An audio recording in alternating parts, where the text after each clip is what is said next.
Hey guys, what's up? So my Majin Buu has finally arrived, and of course you already know I had to review him for you guys. So I ordered this guy from a local shop here in Toronto known as Northland Collectibles. I've been using them for the last little while just because it's almost impossible not to get dinged with duty fees when ordering from anywhere else.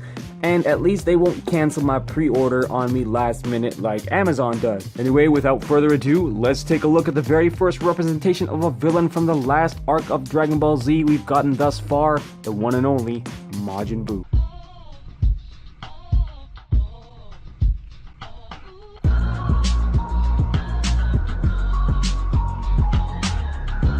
Alright, so first off, I want to touch on the box here because this is one of the biggest boxes that we've had for a character that is new to the line in quite some time. And I mean, damn, this box really makes me feel like I just went to a store like EB Games, that's what we call GameStop here in Canada, folks, and picked up some expensive figure off the wall and really made a decent solid purchase. Anyways, other than the sheer size of this box being different than the usual Figuarts box for Dragon Ball, it's very much the same in terms of its color scheme and design, and of course it's Majin Buu, so its color is pink. Enough said about that, let's crack this guy out of the box. Alright, so my first thoughts on holding this guy is that he is extremely light. Not a complaint, just an observation, as Broly was a figure that had both mass and some more density than this figure. And I suspect the reason for this is to actually get him in some more acrobatic poses since he actually doesn't come with a stand. Aesthetically though, this figure looks dope. I mean, his likeness to the source material is spot on. I mean, it'd be pretty sad if it wasn't considering his simplistic design, but nonetheless, they did a great job with his overall appearance. Now, in my opinion, one thing that would have severely crippled this figure aesthetically would have been paint bleeding. And I think that's where the 2.0 color scheme plays to its strengths with the simplistic saturated colors and less overall shading. Now, having said that, Majin Buu's pants look really well done, despite this well-known aspect of 2.0 coloration. They didn't come out as plain as I thought they would be, and there is some kind of sand-colored shading hidden throughout the creases. I also think the gold came out fantastic as well. Really happy they made it metallic instead of matted, but of course, why would they?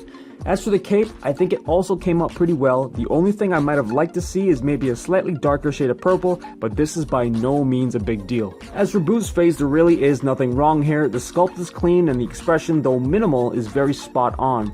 Now the holes on his heads are very well done as well, as they mesh very nicely with the overall paint scheme. Now I'm not sure if this is just my Buu or the way it was shipped and packaged, but there is a little bit of a crease here on his forehead, as well as a portion of the head tentacle, if you can see it right there. Again, it could just be an exception for mine, but if it's not, let me know.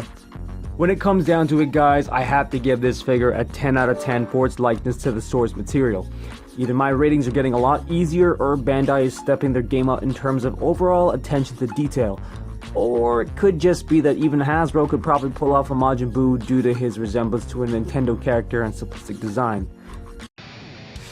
Alright, so in terms of articulation, Buu is a little lacking in his torso with only this far range of motion-wise rotation. Same with the other side. Now, not that he's the most acrobatic character in the world, but he's made of a pink blobbiness, so if anyone comes at me with the, "Oh, what do you expect? He doesn't do backflips and stuff," bite your tongue, since I've already made my point. Now, Buu does make up for this with some very good and surprising leg and ankle articulation. Look at that. It's like this is some kind of little onion or bun in there that's separate. But anyways, you can see how well the articulation of the arms and legs is. And lastly, of course, is the cape, which comes on 3 separate pieces, which most of you already know. It's articulated on a big hinge here, so you can get some pretty dynamic wind-blowing flying poses going around. Alright, so in terms of the hands and heads, we get just enough to cover Buu's character.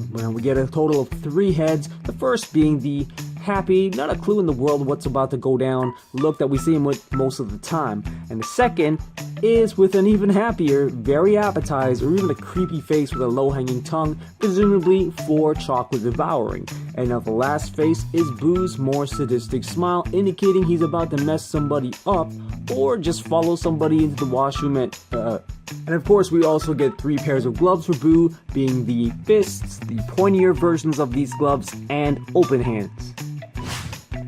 Alright, so now in terms of actual accessories, if you don't want to count the cape, which technically we shouldn't, we get just one, and that is this chocolate bar right here. I actually don't really have a problem with this, as I feel like Buu's sheer size as a figure, simplistic expressions covered very well by the 3 heads, are just enough to make this a solid addition to my collection, so I don't mind this little chocolate bar being the only accessory at all. Having said that, the chocolate bar is a very welcomed addition. Even the little attention to detail with the inside of the wrapping being silver for foil is a very nice touch. I think the only other things that they could have used for accessories would have been a chocolate beam or bee, with the latter coming with Hercule anyways. And just for a little size comparison, here he is next to two other Buu Saga characters, being Super Saiyan 3 Goku and Majin Vegeta. Pretty nice dynamic, I'd say, and I can't wait to see what it'll be like when I finally get my hands on Gotenks and we get Kid Buu as well.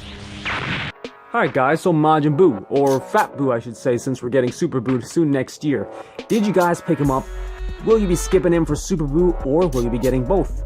I, for one, am happy that I got him, and I'm also going to be getting Super Buu as well. I think they did a really great job on him, and I'm even more excited for Super Buu at this point. Anyways, guys, that's all I got for you on this one. As always, you know what I say. May the best of you todays be the worst of your tomorrows. Peace.